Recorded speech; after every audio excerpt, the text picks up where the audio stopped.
Welcome to Chapter 8 and Health Promotion and the Community. So, what is a community? It's a group of people who share social relationships and common interests. They can live within a defined geographical area. They have a common culture, values, and norms are arranged in a social structure according to relationships. And the varieties of settings include workplaces and school.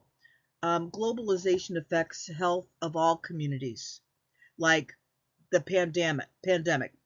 COVID hit everybody, right? Zika hit people in specific communities, Ebola as well, and SARS as well too. Not everyone was as affected as with COVID. Now, Healthy People 2030.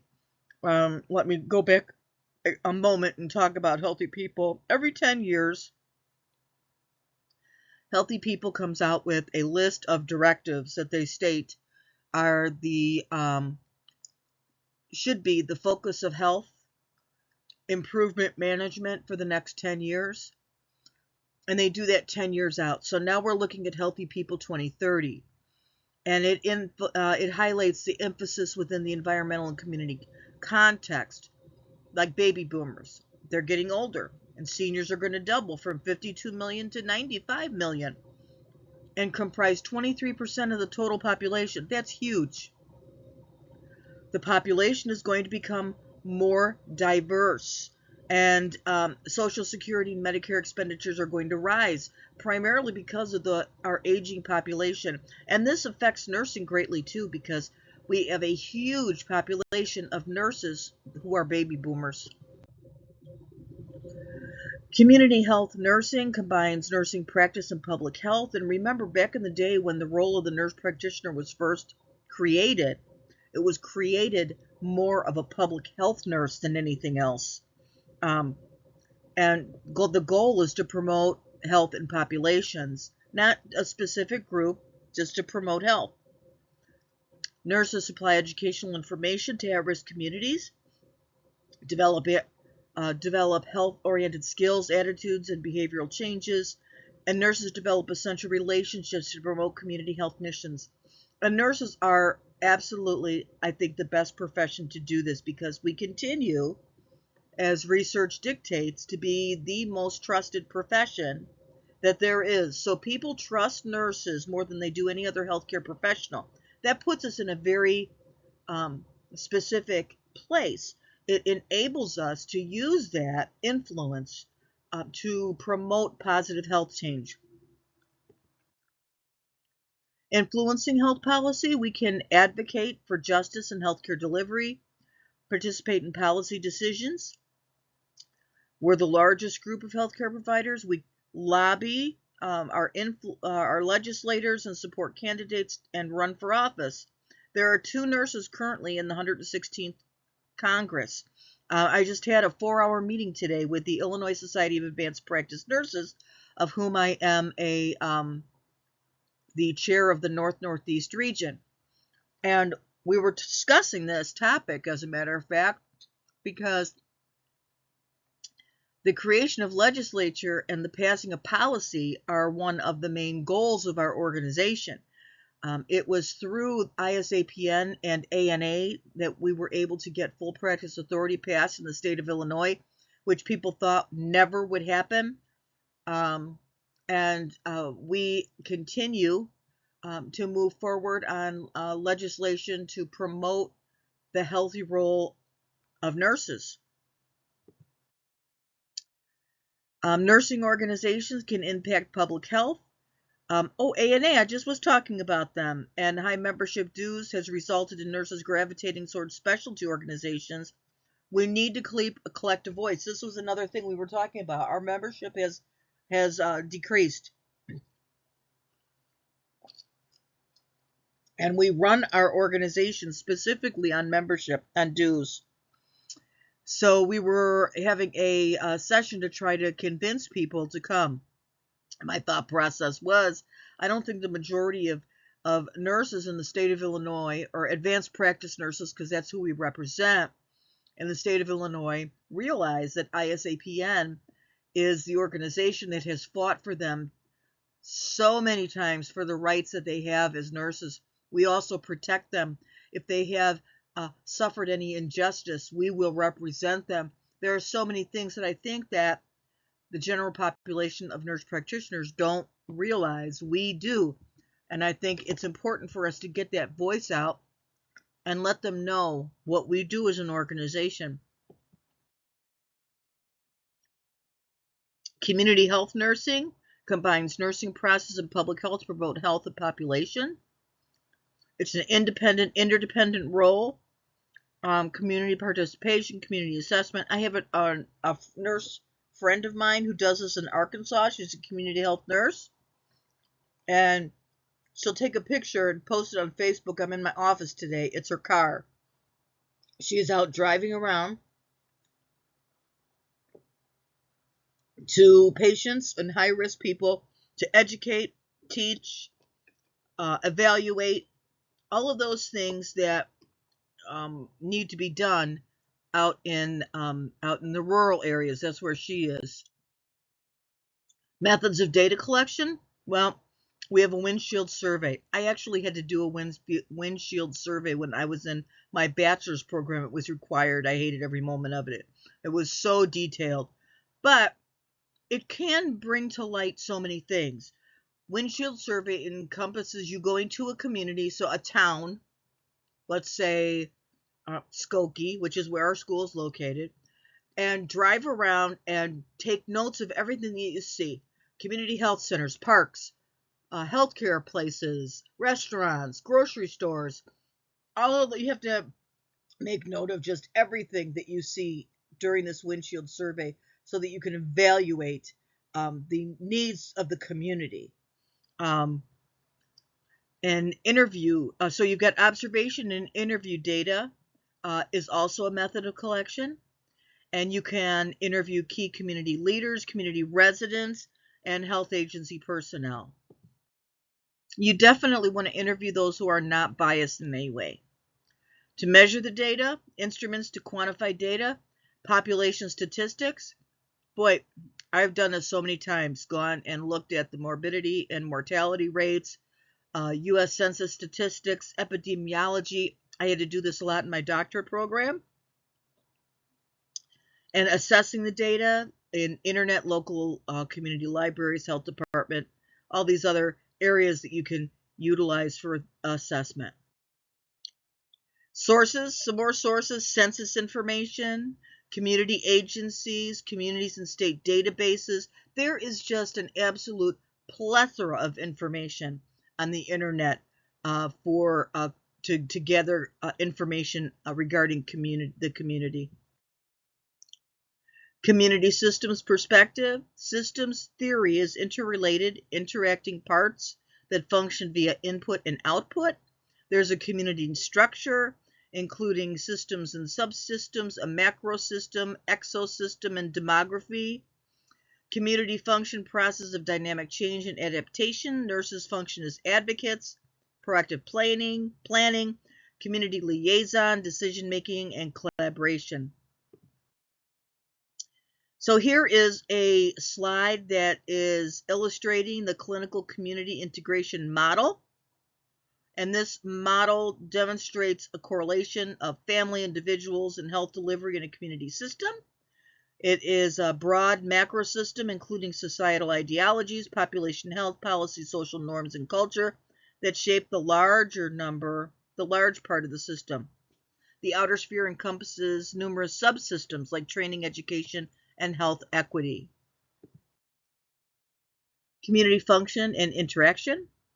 Function of a community refers to the process of dynamic change, reflects adaptation and system parts, community systems. Interaction process, where systems exchange matter, energy, information.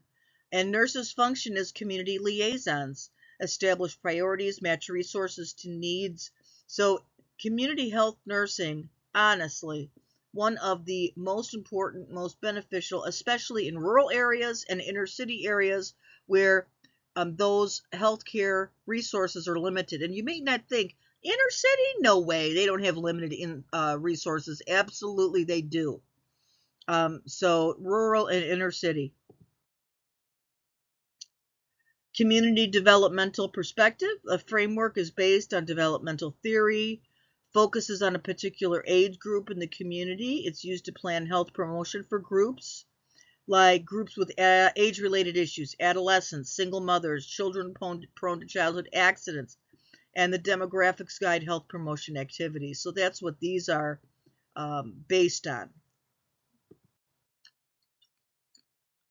Community risk factor perspectives. Risk factor theory focuses on the risk affecting community health and illness. So we look at the population risk, and there are a lot of variables we have to look at: age, gender, race, poverty, availability of health services, education, and environmental risk. And the degree of influence will vary with each group. An increased risk if there are multiple factors, and the goal is health promotion and health protection. And you can get a lot of these answers. A windshield survey will be able to give you a lot of information regarding risk factors that you can visibly see in the health community. Oop, where am I at? I lost my mouse. Okay, genomics. This has to do with genetics and the impact many disorders with implications for both individuals and community. So genetic issues have a big scope, like screening, genetic literacy, ethical, legal issues. We're looking at people at risk of sickle cell, Tay-Sachs, CF. So we would do the screening for these patients prenatally. The thrifty gene hypothesis talks about obesity and diabetes. And genetic services in the community setting for high-risk persons. There has to be evidence-based and rooted ethics to avoid the potential for abuse of these services. Community assessment. Gordon's 11 functional health patterns. It provides a framework for questions and observations and a basis for community diagnosis. Analogs to individual assessment, but the focus is on the community. So let's look at this. Health perception, nutritional metabolic pattern, elimination pattern, activity, exercise, sleep, rest, cognitive, perceptual, self-perception, self-concept, roles, relationship, sexuality, coping, and values, beliefs, and pattern. So the health perception, health management pattern, it refers to data about community health status, health promotion, disease prevention, and community members' perceptions of health, like substance abuse and unwanted pregnancies, sexually transmitted infections. And in my clinic too, we get a lot of patients who come in, they want to be tested for STIs, and so I test them and I'm looking in their medical record to get some history, and they are repeats. So they have been in multiple times for sexually transmitted infections. I think to myself, opportunity for education. What can we do, especially in this population, is to ensure that they are using condoms. I'm glad they're coming in and getting checked. That's a good thing. But there are things that they can do to help minimize their risk as well. Data sources, key community member interviews, and M&M statistics and other health information. Nutritional metabolic pattern. And we want to look at the community consumption habits, their availability of food stores and subsidized food programs. We have food islands in the inner city. Unfortunately, due to crime, many retailers have left. And unfortunately, that provides very little option for the people who reside there to obtain nutritious food. And they're left with their only resource being fast food. But we also want to look at kitchen facilities and plumbing to make sure that they have the capacity to actually cook. And we can obtain this information by driving when walking through the community, government programs, private food kitchens, and food donations at houses of worship. Elimination pattern, environmental factors. We're looking at physical, air quality, humidity, inaccessible health care, exposure to pollutants, bacteria and virus, data resources, observation, interviews with key informants, and Environmental Protection Agency, CDC, can help. So I get a report on my phone every day that tells me what the pollen count is. And it lets me know before I start clinic how many patients I'm going to come in with symptoms of having an acute allergic reaction. So there are things out there that can help you, and you need to know how to adequately advise patients during these times. Exercise, physical resources. So observation and interviews. When I'm doing that windshield survey, I want to see if there's parks out there, fitness centers, YMCAs, areas where they offer free programs to the public for health and wellness.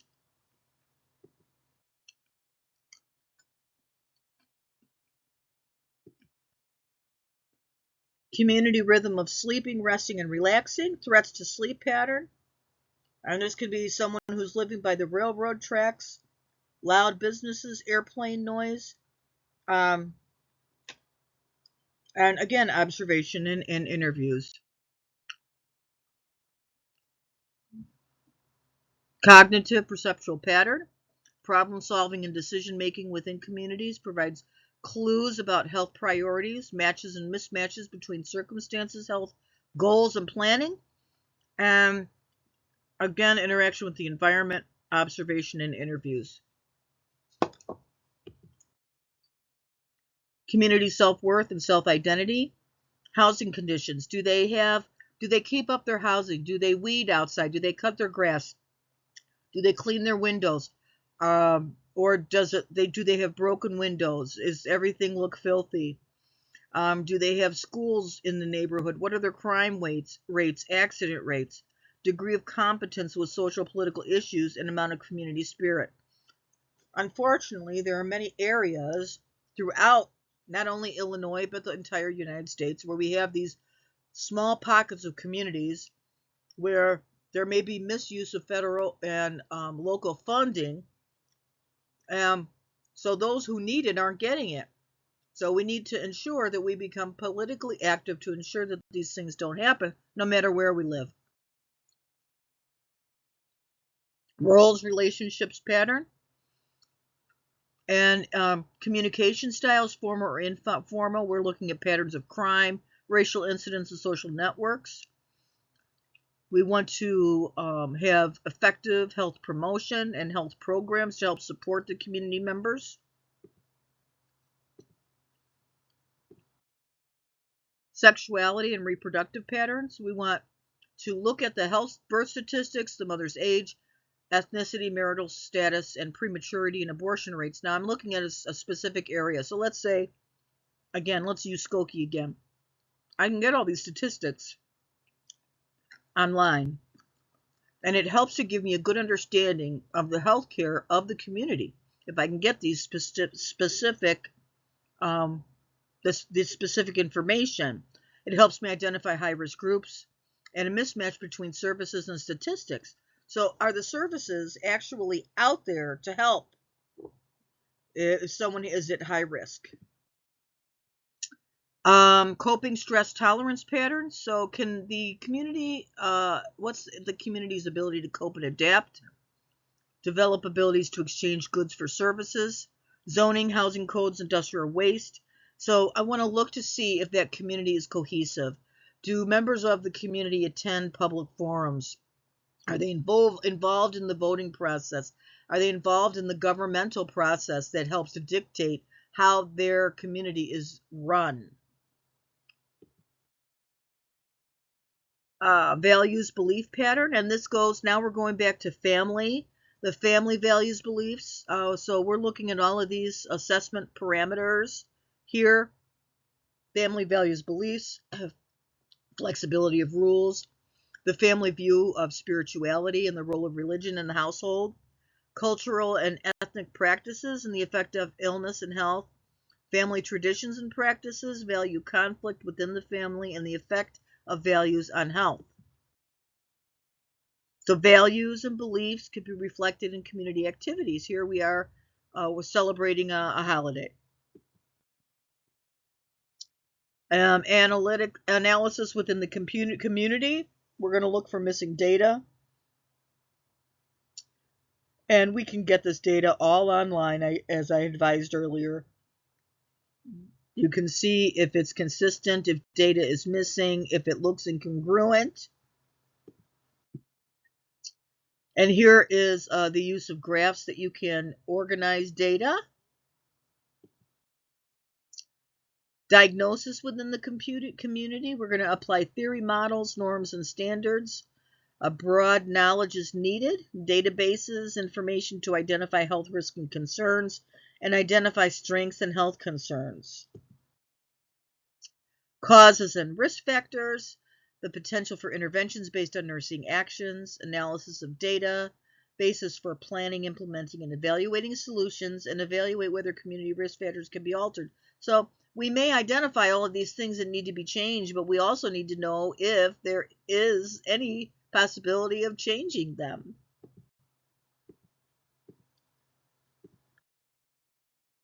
And I don't know what that's about. I don't have that table.